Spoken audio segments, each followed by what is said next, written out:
Assalamualaikum warahmatullahi wabarakatuh. Halo adik-adik, perkenalkan nama kakak Faryani dari Universitas Halu Oleo. Oke, jadi hari ini kita akan belajar fisika. Sekilas apabila kita mendengar kata fisika, pasti perasaan adik-adik itu fisika lagi, bosan deh belajar fisika. Nah, seperti itu. Jadi, perasaan-perasaan seperti itu bisa dihilangkan apabila adik-adik selalu mengaitkan pembelajaran fisika itu dengan kehidupan sehari-hari kita. Nah, jadi dengan selalu mengaitkan pembelajaran fisika dengan kehidupan kita, pasti akan lebih mudah menyerap pembelajaran fisika itu sendiri. Jadi, inti dari materi kita pada hari ini adalah tentang elastisitas dan hukum Hall. Di alam kita mengenal dua jenis benda, yaitu benda elastis dan benda plastis. Apakah adik-adik sudah mengetahui apa saja yang termasuk benda plastis dengan elastis? Di sini kakak telah mengelompokkan yang mana saja yang termaksud benda-benda elastis dan plastis. Untuk benda-benda elastis seperti penjepit, karet gelang, ikat rambut. Sedangkan untuk benda-benda plastis seperti mistar, permen karet, dan permen yupi. Karet dikatakan sebagai benda elastis karena dapat kembali ke posisi semula setelah gaya luarnya menghilang. Sedangkan untuk permen dikatakan benda plastis karena tidak dapat kembali ke posisi semula setelah gaya luarnya menghilang. Seperti yang kakak sebutkan di awal tadi, bahwa materi kita hari ini adalah elastisitas dan hukum Hall, di mana elastisitas atau sifat elastis adalah kemampuan suatu benda untuk kembali ke posisi semula setelah gaya luar yang diberikan itu menghilang.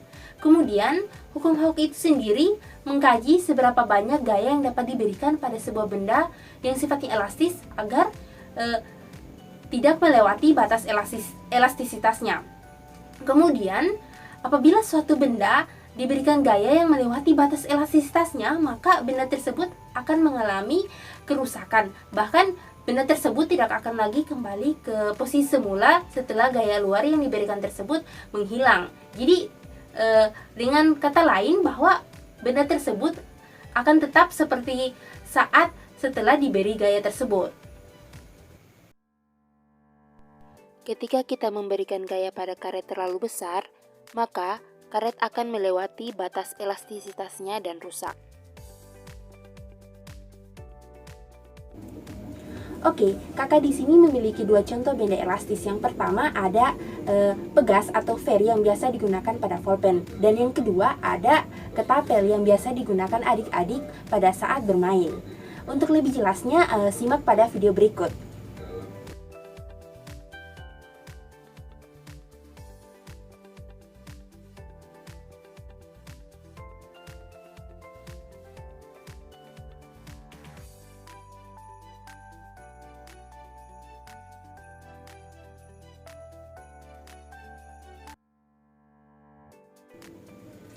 Nah, tadi merupakan contoh eksperimen untuk membuktikan sifat elastisitas dari pegas dan karet. Oke, sekarang kita perhatikan pada gambar di samping. Nah, gambar ini menjelaskan bagaimana perubahan pertambahan panjang pada pegas. Nah, pada gambar yang paling bawah ini merupakan pegas yang sebelum diberi gaya. Sedangkan pada pegas yang di atas atau pada gambar yang di atas merupakan pegas setelah diberi gaya. Nah, dari kedua pegas ini atau dari kedua gambar ini memiliki perbedaan dari segi pertambahan panjangnya. Nah, jadi dapat kakak tuliskan bahwa persamaannya adalah F sama dengan minus K delta X, atau bisa juga adik-adik sebut bahwa gaya berbanding lurus dengan pertambahan panjangnya, gitu. Bagaimana penjelasan tadi? Apakah adik-adik sudah memahaminya? Kalau sudah, kakak akan lanjut ke materi berikutnya. Oke, sekarang kita berlanjut pada modulus Young. Nah, modulus Young ini menggambarkan bagaimana pegas akan mengalami pertambahan panjang dan kembali ke posisi semula. Nah, jadi pada saat pegas mengalami pertambahan panjang setelah diberi gaya, maka pegas akan mengalami yang namanya tegangan. Kemudian pada saat benda kembali ke posisi semula, maka pegas akan mengalami yang namanya regangan. Kemudian dapat kakak tuliskan di sini rumusnya adalah E atau modulus Young sama dengan tegangan per regangan. Jadi di sini semakin besar tegangan, maka semakin besar pula nilai modulus Young-nya, dan semakin kecil nilai regangannya. Kemudian untuk tegangan sama dengan F per A. sedangkan regangan sama dengan delta X per X0. Dan kedua dari rumus ini kita substitusikan ke persamaan dari modulus yang tadi, yaitu tegangan per regangan. Jadi di sini persamaannya menjadi F per A di per delta X per X0. Nah, di sini persamaannya masih sedikit rumit, jadi kakak akan menyederhanakannya dengan mengalihkannya. Dimana untuk rumus dari delta X di per X0 ini kita akan balik menjadi menjadi X0 di per delta X. Jadi persamaannya kakak dapat ulang tulis menjadi F per A dikali X0 di per dengan delta X. Penjelasan tadi bagaimana? Apakah sudah dipahami? Kalau sudah, kakak akan lanjut ke materi selanjutnya. Oke, sekarang kita akan masuk pada materi konstanta pegas yang disusun secara seri maupun paralel.